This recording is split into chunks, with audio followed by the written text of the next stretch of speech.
شروع اللہ کے نام سے جو بڑا مہربان نہایت رحم والا ہے۔ سورج کی قسم اور اس کی روشنی کی، اور چاند کی جب اس کے پیچھے نکلے، اور دن کی جب اسے چمکا دے، اور رات کی جب اسے چھپا لے، اور آسمان کی اور اس ذات کی جس نے اسے بنایا، اور زمین کی اور اس کی جس نے اسے پھیلایا، اور انسان کی اور اس کی جس نے اس کے اعضاء کو برابر کیا، پھر اس کو بدکاری سے بچنے اور پرہیزگاری کی سمجھ دی کہ جس نے اپنے نفس یعنی روح کو پاک رکھا وہ مراد کو پہنچا، اور جس نے اسے خاک میں ملایا وہ خسارے میں رہا۔ قوم سمود نے اپنی سرکشی کے سبب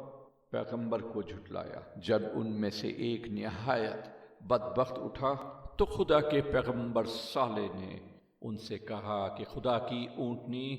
اور اس کے پانی پینے کی باری میں عذر کر، مگر انہوں نے پیغمبر کو جھٹلایا اور اونٹنی کی کونچیں کاٹ دی، تو خدا نے ان کے گناہ کے سبب ان پر عذاب نازل کیا اور سب کو ہلاک کر کے برابر کر دیا، اور اس کو